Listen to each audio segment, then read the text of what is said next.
everyone relax. This is TOFOP. I'm Charlie Clausen. I'm Melanison. Hello and thank you for watching. Even though we've been doing this for a year now in a studio with cameras, I occasionally forget that there's cameras. And I'll do like a Jim from the Office style, like look to the camera, just for the Patreon subscribers. I mean, just so they know that I'm aware that they're watching right now. what level of people watching? So, you know, obviously there are some podcasts that are super successful. They say one of the reasons that the Joe Rogan podcast is so successful is that he just has some good ideas. A lot of great ideas. Yeah. But also is that they were one of the earliest podcasts to say, we're just going to put this out in video at the same time as we're putting it out in audio. Yeah. And they committed to that idea a lot before a lot of other podcasts did that. So a lot of people don't just listen to Joe Rogan. A lot of people watch the Joe Rogan podcast. Which is interesting because the visual component of that show, because they're often pulling stuff You up on feel YouTube. slightly off mic to me, to be honest. sorry. If you just There you go. There you go.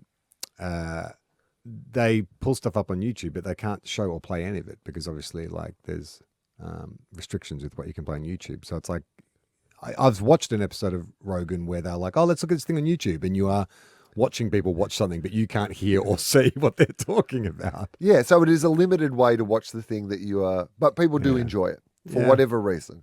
How many people would you need to be watching this show as opposed to be listening to the show for you to become hyper aware that suddenly it was a TV show versus a radio style show?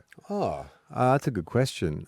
Because if there was a certain amount of people watching it, let's just say hypothetical situation, it ends up that more people start watching the show than are listening to the show. Would you then start treating it as if it's a TV show rather than if it's a radio show? I don't think I would. Because it would be interesting if we started doing this and then occasionally I would like tell some story and you would just turn to the camera and roll your eyes. Yeah. I don't know about that. I think because of the way we do record this, like we come in on a Sunday, there's no one else in the building. It's kind of like pirate radio. It's fun, isn't it? I love this version of us doing the show like this because we're in a huge radio office. Well, yeah. And there's no one here. No one here. It's like you're at your school. It's like there's The Walking Dead, right? Where the last broadcasters. Did you ever walk through your school on a weekend though? Yeah, and it's always like, and there's no one there. You That's what it feels like because I obviously worked in this building on a radio show as well. So I've been in here like when it's the hustle and the bustle of everybody being in here. There's show and every studio's full. Yeah, and they make several shows in here and they're also podcasting and you come down to this podcasting wing and all the studios are full and different people are coming in and you're seeing all these people that you know and they've got exciting guests and everyone's got their and then we come in on a Sunday and there's just nobody in this building at all and we just walk around and make cups of tea. I like it. Yeah. Like it's sort of like I said, it feels like we're sort of doing something not illegal, but we're doing something that's kind of immoral. Not immoral. I mean, I wasn't going to go there, but it's illicit. Illicit. That's a good word. Yeah. Do you want to do some more coke? That's what we do. Yeah. We crack open the soundboard from the 80s radio station. Shake some stuff out. Shake some stuff out. It's like, and then just go, all right. Spoon Man was having a great time. I don't know if the Spoon More Man than a did spoon coke. here. Imagine Spoon Man on coke because his voice is so deep. And so and then suddenly it is. We're going to talk about the conflict in the Middle East. And if you've got a solution for us, call in and win a T-shirt. I don't know why you and I became hyper fixated on the Spoon Man, but it was like that was an in-joke we had for at least a year, right? Were you doing Triple M when he was on? Yeah, Spoony. Okay. So he used to do, it's so funny that you mentioned this. So on the What's his real name? Brian Carlton, I think. Okay. Mike can correct me if I've got that wrong, but I think that's right. I loved working with Spoony, even though we don't share necessarily a bunch of opinions on some I like topics. Spoony.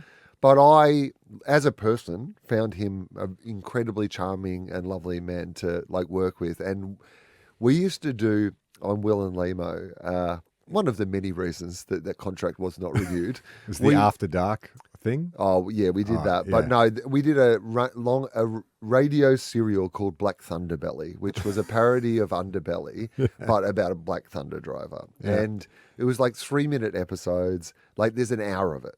Like the whole story plays out over an hour.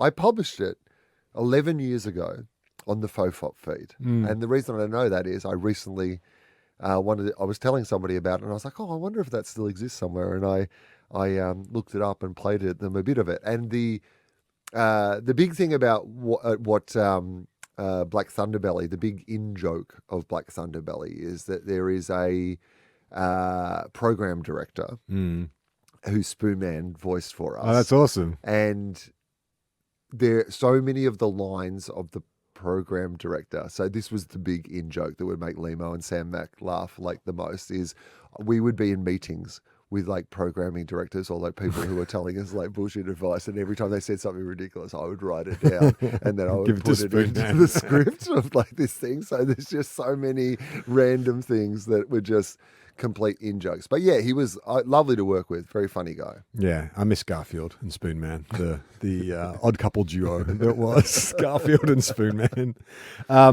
Over the break, I went on a bit of a deep dive, went down the rabbit hole of late show sketches. I started watching late show clips, and I was like, oh, what an amazing show this was.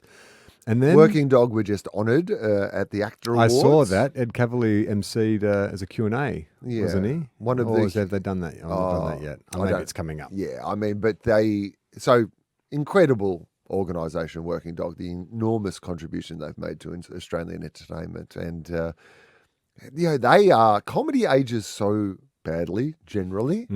But they are one of the few people that, like, you look at a lot of the old stuff like Frontline, and some of it is still really fantastic, even by today's standards. They just an incredible organisation. Well, that's what I was going to say. So I was looking at a bunch of sketches, and then I was like, oh, they used to do like musical parodies all the time, didn't they? And so I looked up, accidentally was released. That feels mean. Yeah, right. I know that Angie Hart from real Frente really felt like that was really mean. And I watched it back, and it is a bit mean because that song is great. Accidentally it's fine. And I don't think it's actually like, I don't think they're being mean. It's just like, oh, here's a whimsical, goofy song, and so we're going to be whimsical and goofy times 10. But then when you watch the actual music video, it's like, oh, they're being pretty accurate. Like that.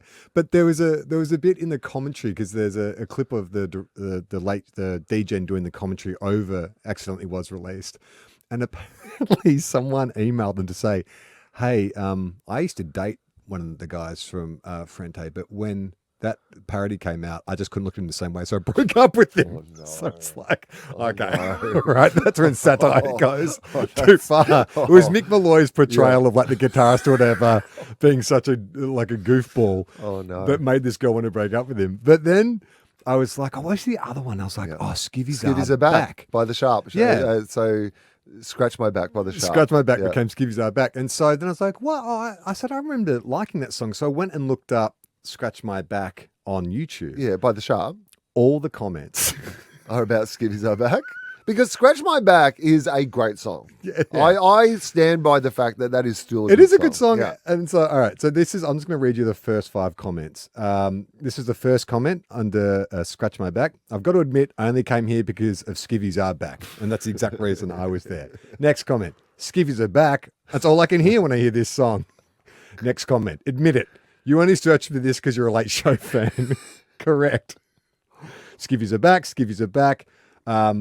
Rob Sitch wore the hair better. Like, can you imagine? Like, imagine having the power that you do a parody, and even 30 years later, people are still talking about the parody more than they're talking about the real song. I mean, I recently did exactly what you did, which is I watched the Late Show parodies and then went and watched the originals. And so it's accurate. Just ran out of Melbourne cliches. It's just like, because wasn't there a Things of Stone and Wood one as well, or did somebody else? Melbourne, that's just ran out of Melbourne cliches. Happy Birthday, that's Helen. The one was Yeah, just ran out of Melbourne cliches. Yeah, okay, that was that. Because when you listen to Happy Birthday, Helen, there's one or two references to, like, there's the reference to the Yarra. and there's another reference to the Westgate Bridge. Yeah. And that's kind of it. So it's not like it's loaded with Melbourne cliches, but the Late Show took that one idea and then made you think, oh, that song is filled with Melbourne cliches. Melbourne, yeah. Well, I went to see Captain Cook's Cabin. I think that's what it was called, or maybe it just rhymes with Moorabbin. You're right. And I will say this, interesting again. Happy Birthday, Helen, written about his real life partner. Right. And I was interested. Is he still with Helen? Is he? Still together. Oh, happy birthday, Helen. Helen. Hey, Will, I've got a bit of this. I think I found this Black Thunderbelly bit. Did you want to hear a bit of it? Yeah, great. Yeah, I hope you enjoy. The following is based on real events in Melbourne, Victoria, between 1996 and 2004. Listen, just hurry the up. We were meant to be at Westfield 5 minutes ago, dude. A story of love, lust, power, greed, and icy cold cans of Coke. This is Black Thunderbelly. Finally, the real story of radio warfare is here. The gang rivalry. Oh, I can't believe the Prize Patrol's bid is here. Oh, and they're going to park right out the front. We're going to have to take the disabled part. We don't have a sticker. Yes, we do. Triple M rocks Westfield stickers, 200 of them. But just in case, I need you to walk with a limp. Oh, and drool. The highs.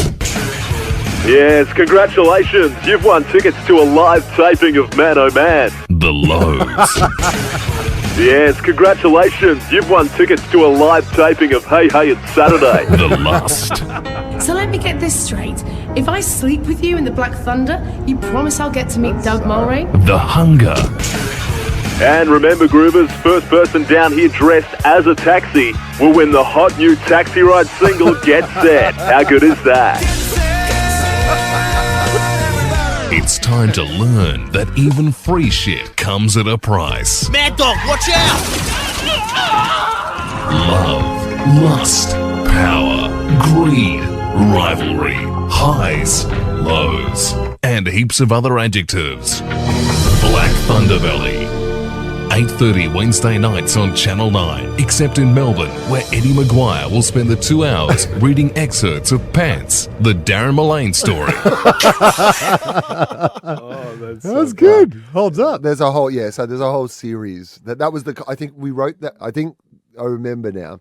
So that was there was a promo run, and that was a parody of the original promo basically. Yeah. So we took the original Underbelly promo and kind of did a parody of that, but then ended up playing out the entire series. Mike, if you don't need to play it now, but if you could scroll through and see if you can find some of because I reckon pretty early on there'll be some Spoon Man doing. He was I think he was called Bruce Cowboy Boots. It was like the name of the. Gotcha.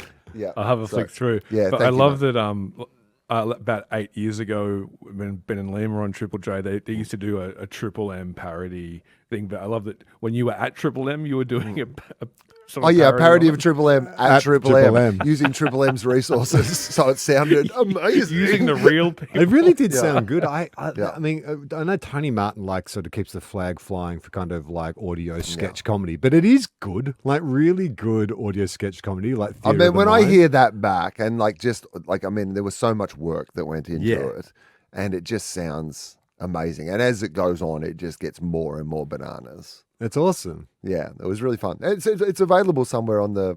I looked it up the other day. I just put Black Thunderbelly and TOFOP in, and it came up on the computer. I didn't know. Yeah, that must have been while I was on hiatus. Yeah, it was like a bonus thing that I just released at some stage. Oh, there you go. And I always assumed that at some stage it would just get pulled down by somebody's lawyers, Triple M's lawyers, or by any of the people that we slander in the actual series. Anybody. I mean, there's a real time capsule too with references to Doug Mulray, Man Oh Man. I mean, it's kind of jumping all over the shop, isn't it? With Man Oh Man's late 90s. We Doug got Mulray. obsessed by the fact that I know there was a lot of Taxi Ride stuff in it. I remember because we were obsessed by the fact that the lead singer of Taxi Ride's name is Jason Singh, and that he sang. He sang, right? Yeah. Yeah. But Taxi Ride, what era? A Taxi Ride? Oh, I don't know. Yeah, see, I would have put them in Decent Obsession, but that seems way too early, right? I think that they That's were it, post everybody. in 90s? Yeah, I would say 90s because I reckon that don't you think at the year 2000 Olympics they kept to use Get Savage Set as the start of Garden. the... I confused them in Savage Garden, I think, because they had that poppy...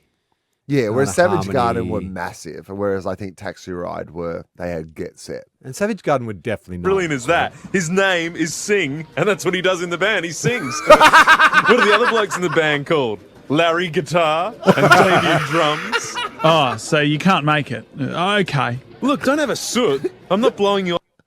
Who are the actors? Who are they doing? That's doing the Sam voices? Mack Right. doing that voice. He was kind of the lead character. Right. Yeah, yeah. Because Sam and I wrote it together. It was a little project that we did together during the day. Limo was not involved.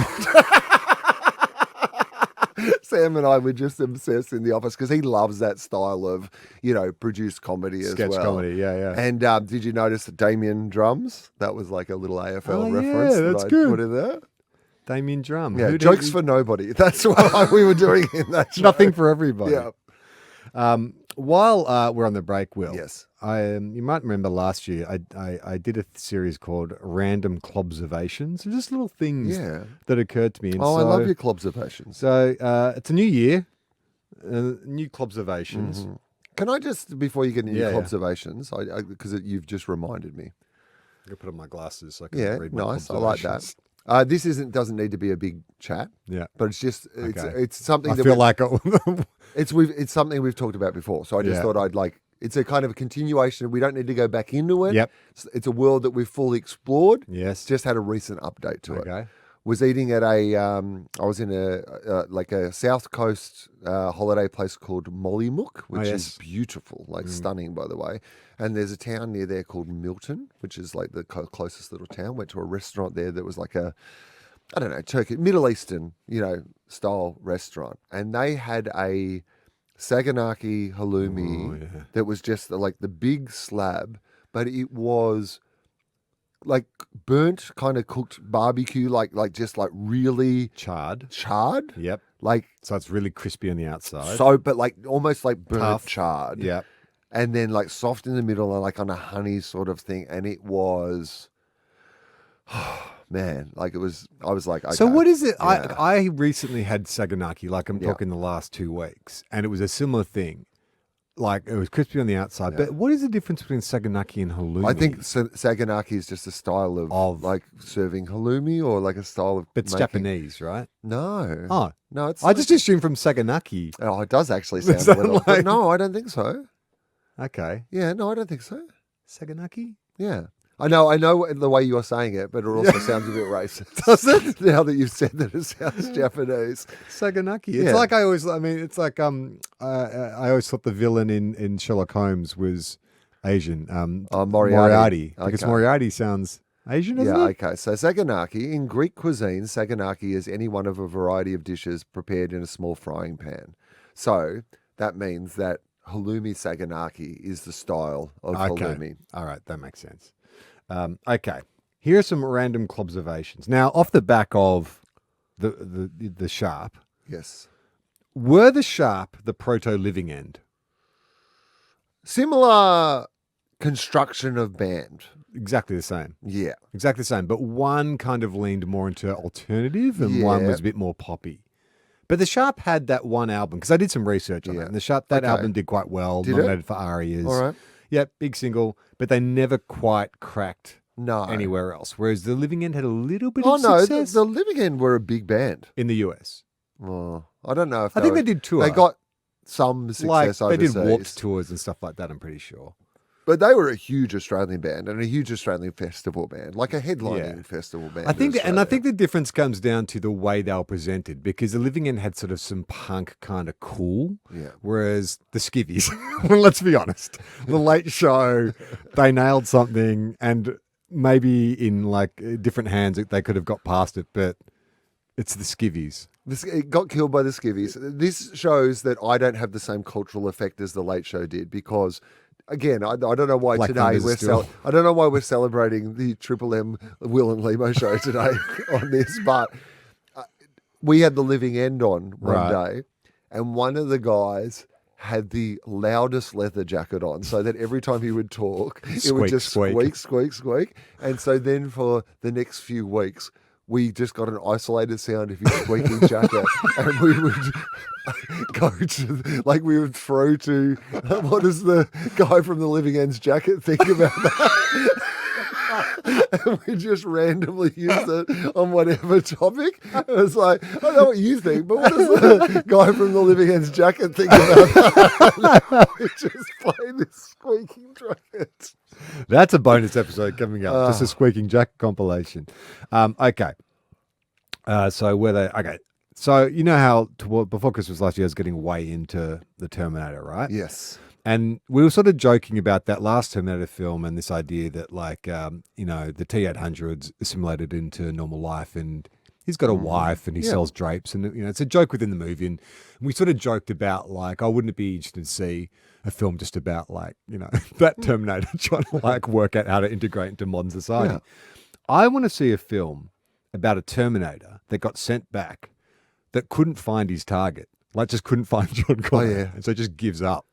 And then just, like, has to work out how to, like, assimilate in society. Like, because in that first film, he goes to the phone book and, but what if, like, in 1980, it would have been harder to track someone down. There wasn't, like, the internet or whatever. Like, what if the Terminator couldn't find John Connor? Yeah.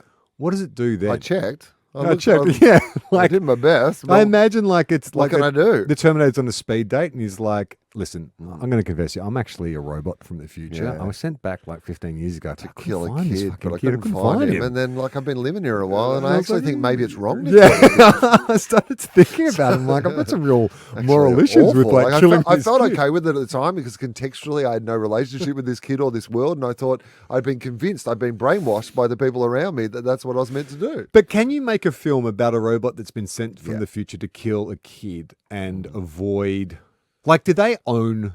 They can't own that concept, right? We could make a film about a Terminator, about a robot, a killer robot assassin who's been sent from the future to assassinate the future leader of mankind, but couldn't, and so just got a regular job. Oh, I think that's. I mean, there is. We could do that. There couldn't is we? speculative Or is sort James of fiction. Cameron suing us? No, because as long as you don't call it a Terminator, I think that you can. There are plays We on call those. it an eliminator. There, I mean, we might need to hide it a little bit better than that. We call it the Perminator because he has really curly hair. We call him the Sperminator, and I won't tell you why. It was a real defect in that model of killer robot. We call it a Derminator because it looks exactly like Dermot Brereton. We call it a Kerminator because yeah. everyone loves Kermit frogs. Oh, Now that's the Terminator Okay. film, the Kerminator. so Hey guys, I'm here. Are you Sarah Connor? have you seen the popular musical Hamilton? No, Okay, so I'm aware of what it is. It's a 10-year historical drama where they rap. yeah, 10-year anniversary. Okay. Basically at the moment Right. of Hamilton. Widely regarded to be one of the greatest musicals of all time. Okay. I had never seen it. But like you, I had never seen it. Recently, it was the final performance of the Australian touring production of Hamilton that has been together. This cast has been together nearly for 3 years. And the way that these shows work, I don't know a lot about it, but basically, it's not like there's Hamiltons all over the place, over the time. The way Broadway musicals work is they have some system where there's only limited runs you can do of shows They and license productions it. right? And it is limited. It's just not like you can go to Singapore and see their Hamilton at the same time as you can see Australia's at the same time as you can see. I don't know the mysteries of how it all works, but there is it's quite a big deal that this show has been in Australia and touring all over with this cast for 3 years. It was the final performance of it in Sydney recently, and I was just lucky enough to go to that performance. Had never seen it before. Went with someone who'd seen it a bunch of times. You ever when you do that thing where you're you're so late to the news Yeah. where you're like, because here's what I'm going to tell This is you. really good. Yeah. yeah. Like it's too late to be going, you know what's good? Yeah. Hamilton. Yeah. The musical Hamilton. That thing that everybody in the world was raving about a decade ago. Turns It's out a great that show is- called The Sopranos. Yeah. Right? That's what it feels like. Yeah. And it's so good. It's like incredible. It's one of the like greatest pieces of art that I've ever seen in my Really? entire life. It Yeah, is right. Are stunning. you talking like within musical parameters or of just any in type general? of art? Really? I genuinely think it's like one of the top 10 pieces of art. Now, I've since read like, maybe there's like historical blah blah blah, maybe blah blah blah. Like there's all this revisionist stuff around whatever. But just as a piece of work, just Okay. as a go and see a show, like a thing, something that someone has made. This is Lin-Manuel Miranda, right? Okay, so this is what we're going to get to. Okay. And so I saw the Australian production. Yep. It was the first time I'd ever seen it. I'm not familiar with the original. Don't know anything about it.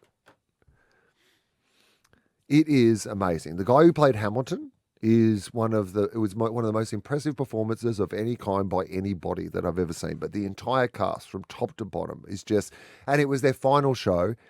The audience was filled with family and friends, but also people who love the musical Hamilton had all come to this thing because Hamilton it was heads. right? Yeah. And they have really hardcore fans. So Really? literally, when people would go into their like songs, like they'd be cheering. Like when people would finish their last big song of the show, people would give standing ovations. I've never been in an audience where, like, if it had stopped at halftime. Halftime. Yeah, that's what I call it. Halftime for oranges. If it had stopped at the intermission, then I would have given it a standing. The first time ever, I reckon, that I would have was just sprung to my feet for a standing ovation, and I just would have been like, First time you sprung to your feet in about 10 I years, know, I'd say. honestly. Hamilton did to me something that doctors have not been able to do, which is get me to spring to my feet. At the end of the second half, like the end of the show, when everybody, I've never been in an audience where literally everybody stood. Like, it wasn't one of those standing ovations where it's everyone 100%.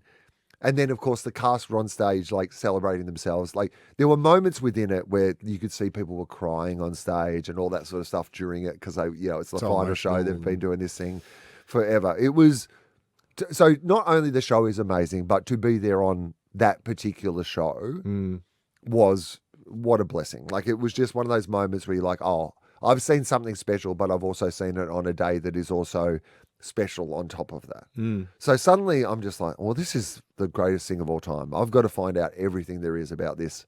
Turns out there's lots of information about Hamilton. People have written a lot of things about it. Yeah. But I thought, oh, you know what? Well, Lin-Manuel Miranda, like incredible story, right? This guy who used to be in I don't know anything about him. Came out to the Melbourne Comedy Festival in an improv comedy troupe. Is that true? Yep. Yeah, right. Freestyle Love Supreme was the name of their group. They did improv rap. Okay. And they were at the comedy festival. What year? Oh, I don't know, 25 years ago or Yeah, something. right. When it was whenever Keating the Musical. Okay. Because this is one of the like legendary stories about it. He went and saw Keating the Musical, and like people say that might have been part of the inspiration of like political writing. history. Yeah, right. Okay. So, so he wrote this thing. It is incredible. Like it's stunning. But in the original Broadway recording, he is Hamilton. Right? Okay. He's the lead character. So it's available on Disney. You can watch it, right? So for most people, the first time they ever saw this thing was like with Lin-Manuel Miranda being the lead in Hamilton. The first time I saw it was like seeing this, Australian guy be the lead in it, who's just been doing it for 3 years. Right. Is he anyone of note, or is he musical? I mean, I theatre guy? imagine he's huge in musical but he's theatre. not Like he is one of the more like- talented people I've ever seen in my entire It's not like a fucking Hugh life. Jackman or But someone. no, not somebody that I was familiar Yeah. with. I was going to So say Craig McLaughlin. I then- was like, oh, wait a minute. No. No, the that wheel, would be the on wheel the hasn't nose. turned yet. No, not yet.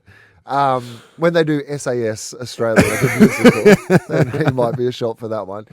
So I then went and watched, because on Disney Plus you can watch the original Broadway cast. Lin-Manuel Miranda is not great. Oh, controversial. So this is the interesting thing. Now, I don't know if this is a widely held opinion because like most people, the first time they saw it was with him in it. So you don't have that comparison. The guy who was doing it in the Australian one was so, like, I mean, like better in like just so much like better than Lin-Manuel Miranda is. And to the point where I believe that Lin-Manuel Miranda has done some sort of devil's bargain with where, like, you know, it's one of those, like, you know, the devil violin fiddler thing. The devil came down to Georgia. Yeah. Where he's made a deal where the devil has said, you can make the greatest piece of art of all time, but in return, you have to be the worst thing in it. You have to be in it, and you're the worst thing. Well, it's kind of like Quentin Tarantino, right? Yeah. Like, you know, he makes these Reservoir Dogs and Pulp Fiction, but he's clearly the weak link in both those films. Except that the difference is if Quentin Tarantino cast himself as John Travolta's character in Pulp Fiction, right? He was wise enough to go, I'll just be a... Hamilton is so good. Like, it's such a genius piece of work that they let someone who is completely unqualified to be the lead in it be in it because he wrote it and like came up with it. Like it's the ultimate kind of irony. And like I was saying, he sounds like Kermit the Frog. Like you can't. So that's what I was reminded of it. Right? He just like, you know, my name. Everyone else is so powerful, and then he's like, my name is Alexander Hamilton, and. So then, Alexander Hamilton. I'm like, does anybody else think that he, like, I was like, I've got to see if anyone else thinks he sounds like Kermit the Frog. Firstly, yes. But secondly, turns out the Muppets have done an entire version of Hamilton where Kermit the Frog is Hamilton.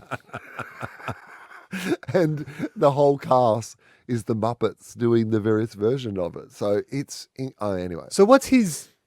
involved, like, so I know he writes music for lots of things now, like Moana, which I was talking to James Clement from the Weekly Planet, who was saying that the songs are fantastic, amazing, it's really good. And In the Heights, I believe, was the other musical that he did. So is he exclusively a musical guy? Now, right? Because those guys, like, someone was telling me what, like, Tim Minchin, I think, was making from Matilda. Like, once it's up and running, it's like they're just printing money. Like, once that show is up on its feet and the license is sold around the world, you don't have to do anything. Like, it's now another company's got it, And so if you can come up with a hit musical, like, you know, it's good that Matt Stone and Trey Parker. Finally have some money. Yeah, they needed some money. Have you heard about their new project? They've got this, There is a, I think it's like a Mexican restaurant in Colorado that they were fans of. This kid called Casa Bonita. Yes. And they wanted to take it over. And so they were like, oh, we love this restaurant growing up. We've made all this money in all these areas. How hard can it be to take over a restaurant? You know, new coat of paint, restart. Apparently very fucking difficult. It's cost them like millions and millions of dollars. So what they did, it was becoming such a fucking disaster and such a money pit that they made a documentary about it, which is going to be coming out this year, which is going to be about these two mega successful guys who have done all this kind of stuff, and they're just not understanding how the restaurant game works. And how, like, I saw Matt Stone being interviewed, and he's like, we've been so successful. Yeah. How the fuck could we not figure out everything a family restaurant? Like, we literally were like, we should write a musical, and wrote one of the best musicals of all time. It's like, how could we not get this right? So I'm very, very keen to see, because I think they are so smart. Yeah, sure, maybe the restaurant's a fucking money pit, but this documentary will probably be amazing. The most amazing documentary ever made. Shot, I am not throwing away my shot. Hey yo, I'm just like my country. I'm young, scrappy, and hungry, and I'm not throwing away my shot. I'm gonna get a scholarship to King's College. I probably shouldn't brag, but dang, I amaze and astonish. The problem is that Lin-Manuel Miranda, or is that Kermit? That's Kermit. Have you seen it, Mike? Have you seen Hamilton? No, I haven't. No. Right. Okay. Yeah. I mean, I don't know. Like, I'm quite stunned by you thinking it's the greatest piece of art of all time, because I think you would love it. Yeah. Well, because it's all rap as well. Yeah. Oh, did you watch the new series of Hustle and Flow? Haven't watched it yet. No. It's really good. Is it? It's really good, yeah. And How the are the new Eminem judges? episode, yeah, all really good. Like it's very. I think that they waited a bit too long to get to the second series because I kind of forgot like how the show works and the structure of it and everything. But So they do the same thing. They go out to all the various areas. And, that's right, yeah. But the rap battle episode is the Eminem episode, and it is a really interesting side of Eminem that I don't think I've ever seen before, where he's so goofy. Like he comes on, first of all, he's very sincere and like, in terms of like, you know, giving these kids encouragement and explaining, you know, where he came from and stuff. But then there's all this kind of like B-roll footage of him just like mucking around and being silly and cracking gags. And it's like, there's not a lot of that kind of persona, the Slim Shady or even the Eminem persona. It's just like, he just seems like this normal goofy guy who's hanging out on set. I don't think the talent level is quite as good Yeah, right. as the first series. But it's still pretty good. Like it's just, I am amazed at like what these, I'm going to say kids, some of them are like, you know, adults course, and stuff. There is only one. These new rappers. There's always, that's the token white guy. There is one white guy who doesn't get very far. Do you remember the first series? There was that kind of Logic style Yeah. guy who made it like, I think Cardi B was calling him Bill Gates. He made it a few rounds. But Yeah. there's only one guy and he bombs out pretty early. And I was like, oh no, what's this going to do? Is this going to divide America? I mean, white guys can't rap generally. I think we've like this is. I mean, obviously that's the thing with Hamilton as well. Is like it's a all people of color cast. That's apart from the one character is the King of England who's like a white guy. Yeah. But I have you been listening to Doechii? Do you know? Are you a Doechii? No, okay, all right, no. So she's a new, Oh yeah, I know, yeah, rapper. yes, Doechii. yeah. So like the album is amazing, best rap album I've heard. I just in didn't a know very that's how long you time. pronounce it. I've seen it written down. I know it's pronounced Doechii. Doechii, like Yochi, rhymes with Yochi. The two things that I'm into that young people like, Yochi and Doechii. Incredible album, but I've done I think just. So there's the Tiny Desk concert is amazing. I would highly recommend people check that out. But then do a deep dive on YouTube on Doechii performances, because every time she is on something like The Tonight Show or whatever, she's done a completely different, like it's very visual and they've thought through, oh, what are we going to do here? And what are we going to do here? And it's like a completely different reinvention of really incredible artists. Yeah. Ludacris is kind of like the Chance the Rapper of this series. And I kind of don't really know much about him, but he's kind of cool guy. Like, he seems like a really nice guy. Is that right? Yeah. And it's funny too, like, because I'm always interested in hip hop, like how much is character and how much is like, oh, are you just like are you some kind of musical geek that was like, oh, because you hear that. You hear those stories about Nicki Minaj that, she went to like a drama school and she adopted this kind of persona. Yeah, Nicki Minaj is the character. But all these kids, like all the contestants, I should say, not kids, all these show like come from legitimately, like most of them legitimately really dire circumstances. Yeah. Like one kid was talking about like his family have grown up living with no power for most of their lives. Like they literally just would move around from like tenement to tenement where there was no power, and his mum and dad would run like extension leads into their house so they could have like heating and water. And it's like that angle of it, when you bring that aspect of it to the storytelling nature of what hip hop is, like at the same time, I'm like, oh, I love it, but I have no equitable experience to what you guys are talking about. Like it's interesting that it's such a popular art form and such a popular form of music when a lot of the subject matter is like, what am I, a white middle class guy from Australia? Like, what am I hooking into that I can relate. Yeah. I can relate to that story. Yeah. It's kind of amazing that the Hilltop Hoods have managed to actually do it. It really is. I'm from Adelaide though, so they had that. Oh yeah. They've got they're from the hilltops of Adelaide. Is that? No, they're right. The Adelaide Hills. Yeah, I guess so. Yeah. Random Claubservations. Okay, good. That was a good one though. Yeah. Good sparked some good conversation. All right, so the Terminator. Yeah. Right. Okay. Oh yeah. Well, this is appropriate. I put my glasses on. Random Claubservation. Nothing feels as pathetic and sad as having to put on your reading glasses to look at porn. Oh. It's like as if Giles from Buffy was a pervert. I was looking at porn and I had to put my glasses on to see the boobs a bit better. And then I just caught my reflection in the window and was like, that's sad. That's sad that you had to put on your glasses. Like, I could vaguely see what I was looking at, but the fact I was like, let me just make sure. I need to get some real. No. Oh, yes. Specifically. Oh, yes. Yeah. There are some boobs right there. Interesting. Oh, she does have nipples.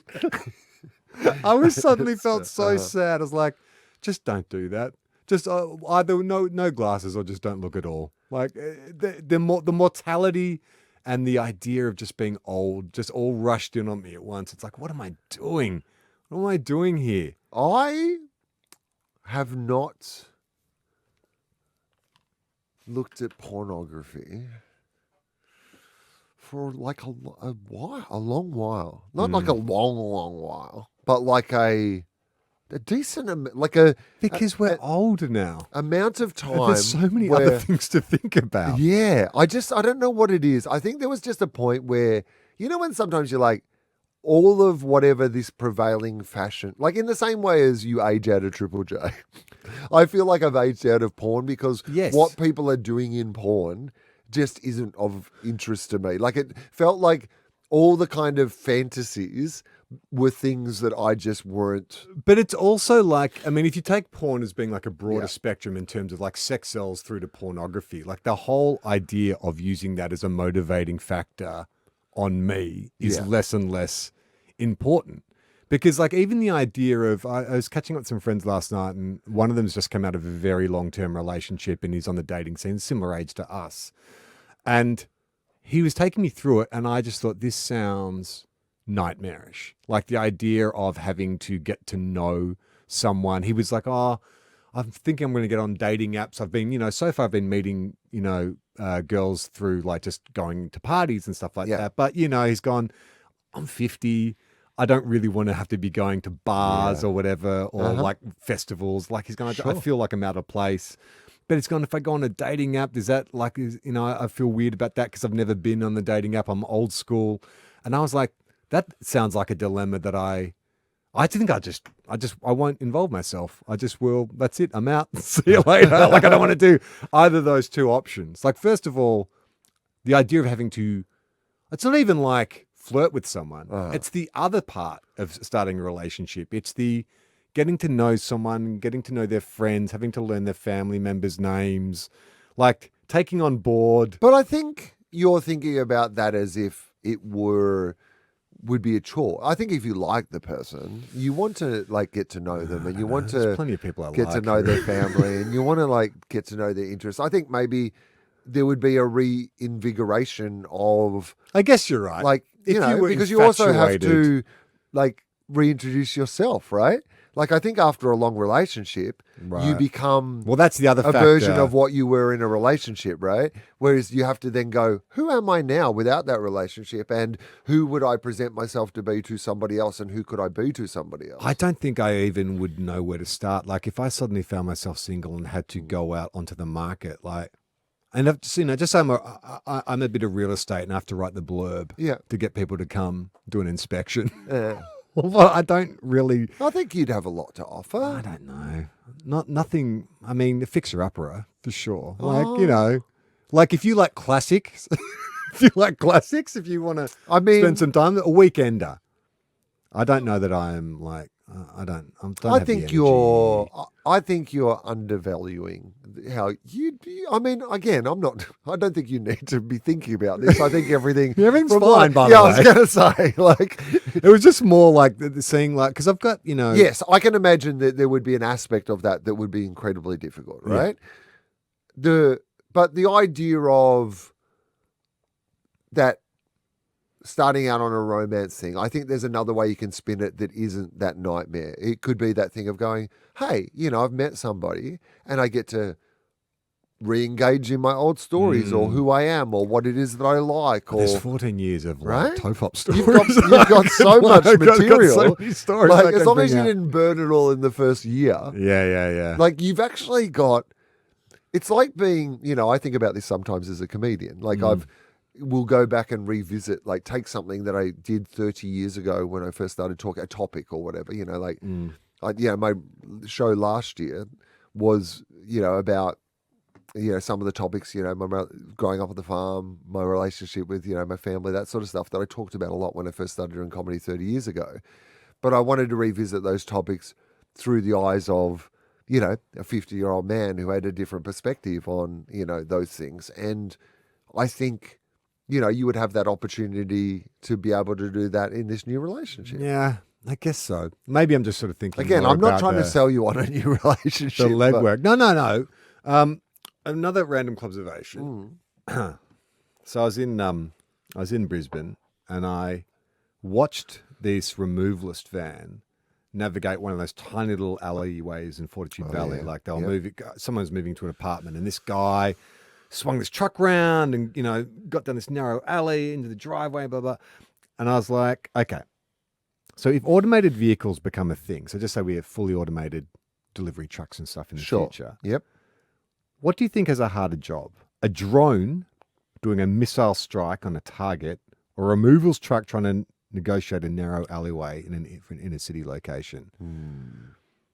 What do you think is going to require more computing power and accuracy? Because like the drone, there's a target. There's like a compound they've got to blow up or whatever. Yeah. Like there's a lot of room for error there because you're going to explode in a whole area, right? So even if you don't hit it right on the button, you're still going to destroy the target. Yeah, But a I think that's removals part of- van- I think that is part of the problem people have with drones, though, Charlie. They're is not that they're not accurate. entirely accurate, and you might take out a hospital or a primary school in the process. That's what I'm saying. So I think the idea of an automated trucks and vans, like an automated delivery truck. Like, have you seen some of the streets in Sydney? Like if they have to try and navigate those one-way streets, those alleyways and stuff. Like it would be really, really challenging because it requires that you watch those truck drivers and they're so skillful at using the mirrors and also reading the vibe of, there's traffic coming and knowing how much traffic to hold up. I just don't imagine AI will ever get to a point that they will have the skill set of a 20-year experienced truck driver who just knows how to navigate a narrow just knows street. how to do that little a line kinda, of speed and left hand down, work right for hand 17 down. hours a day.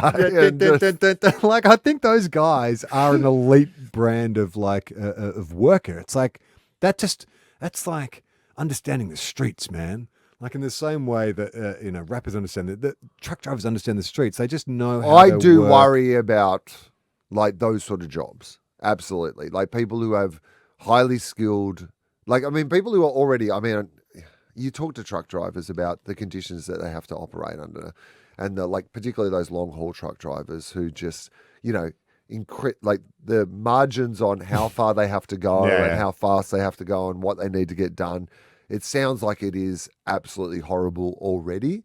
The idea that they will then be competing with technology to do that, I think a lot of them are going to lose their employment.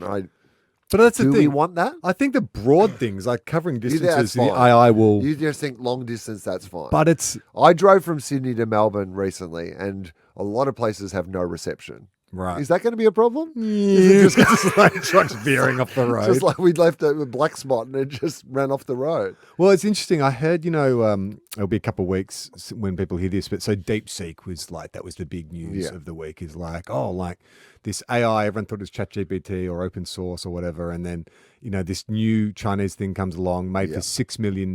They did it in 2 months as opposed to billions of dollars in years. And so I was listening to this podcast. It was kind of a finance podcast. This guy was talking about how it wiped $1 trillion off the US stock market. Like the idea that, oh shit, all these tech bros have been investing millions and billions of dollars in this thing that they thought would take years. And then Chinese like, oh, by the way, we did it in 2 months for $6 million and it's free. So go ahead and But possibly they have used some of the pre-existing Chips. Australian, American, technology. Technology, The chips that they shouldn't have, right? But this guy was saying what he thinks this is going to do is everyone thought AI is coming, so the investment's all in the software. It's all in the. But he said it's actually going to be in the technology, because what this has proved is the software. It's kind of easy to make and it's fast and it'll learn faster and faster and faster. What we need to be where he thinks the investment will go in is what's the actual hardware? And he's like, robots. That's where it's going to go. Oh my gosh. So that's happening. And it's wow, we still haven't learned, have we? No. We still haven't learned. No. Like, we've had enough warnings and enough lessons, but it's like, oh, we're just going to barrel on towards this thing. The Terminator. Yeah. The Sperminator. The Kerminator. Without even thinking about it.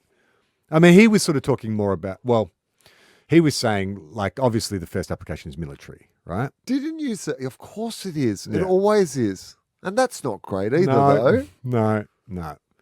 Do we really think with the state of the world that introducing superpowered robots into wars is going to be good for any of us? No. No. But even that idea of killing from a long distance, right? It makes killing like a computer game rather than a thing that there was something about the idea that when you needed to, like when you needed to see somebody that you were going to kill, that at least you had an idea of what the consequences of what you were going to do. Right? Remember the old days? We had to look someone in the eyes before you. When you had to bloody stab them with the bayonet. On the end. Yeah, that's right. Awkward. It would be an awkward 30 seconds as the life drained from their eyes. Sorry, mate. I'm really sorry, mate. So sorry about this. this. There's a war and all that. I know you didn't start this, but I didn't either. We both got a job to do today. My legs are steel springs. I have to hurl myself down the track.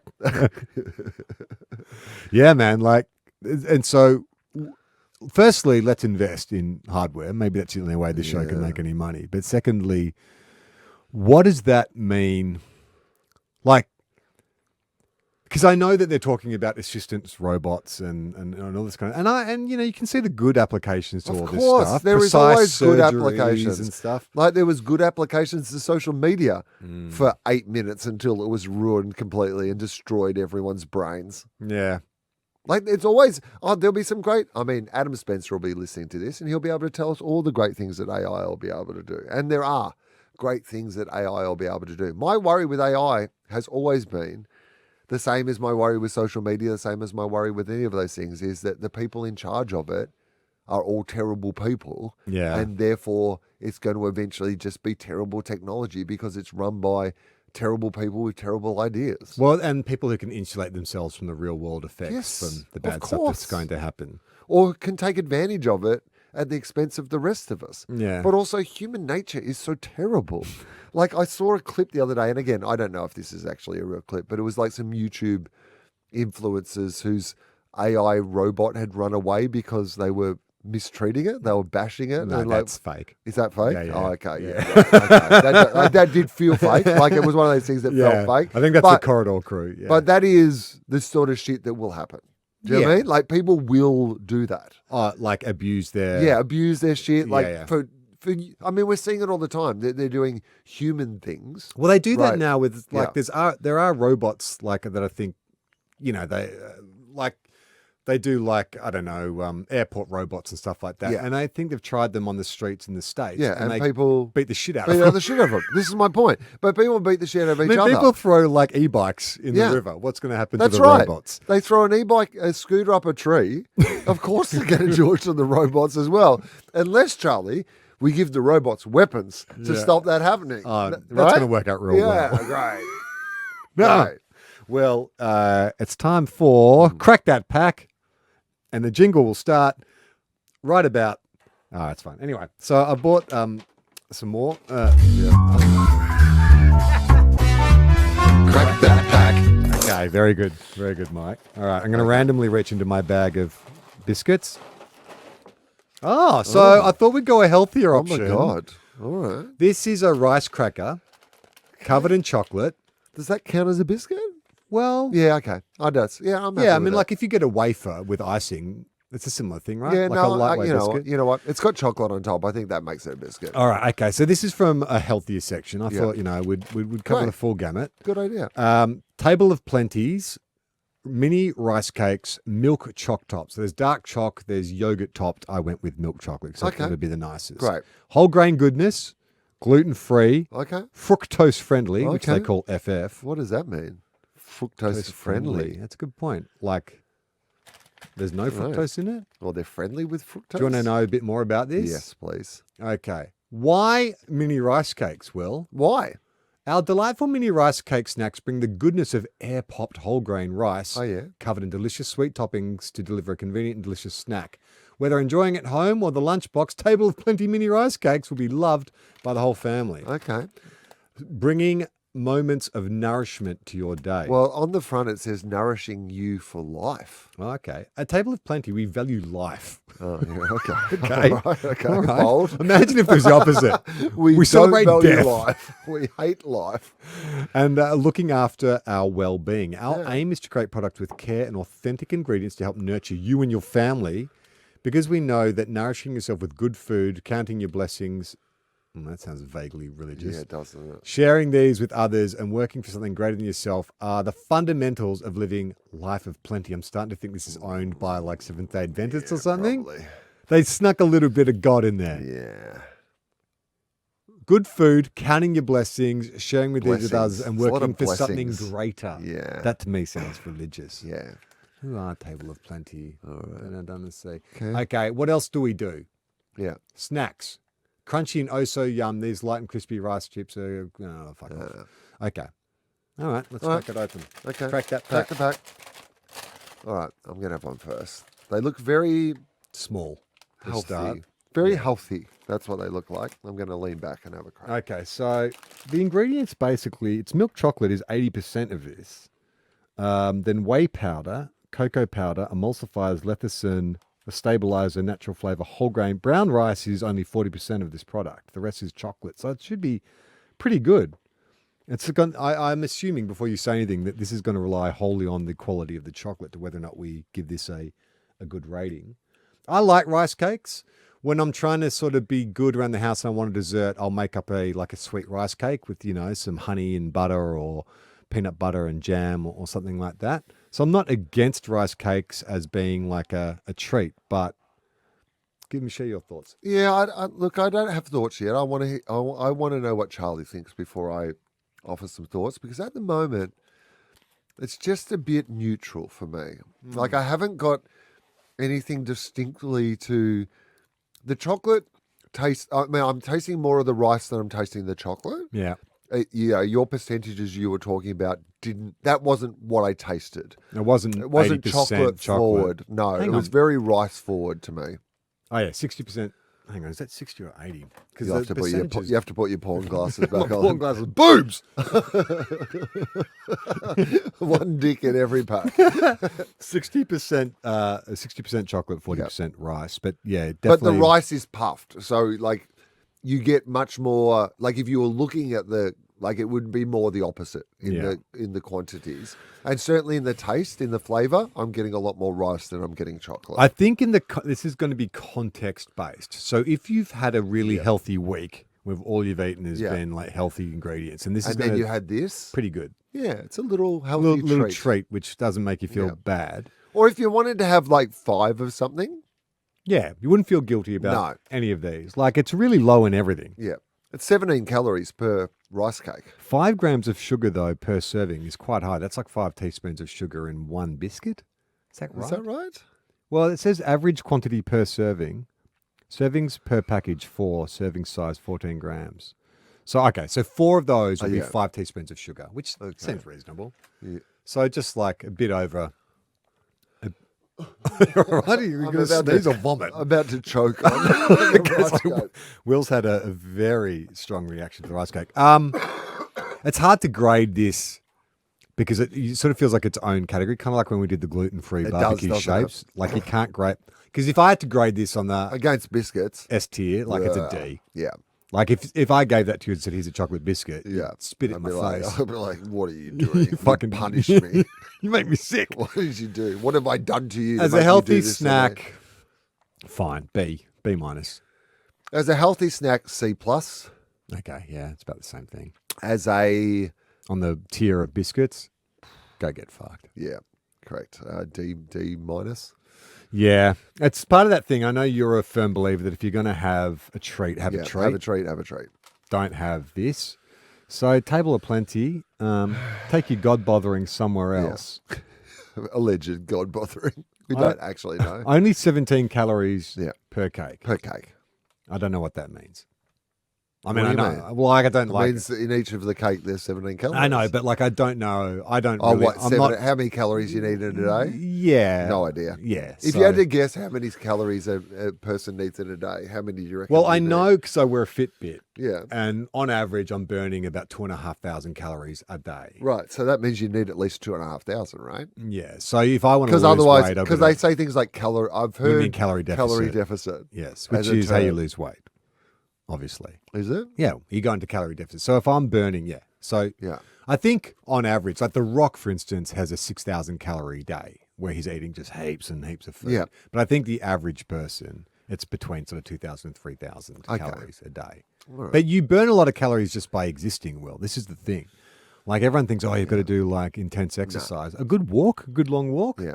you burn a lot of calories that way. Yeah. Sometimes just existing. And life is just... Sometimes I just exist harder. What's Will doing? He's just existing. existing. He's existing his fucking brains out. My God.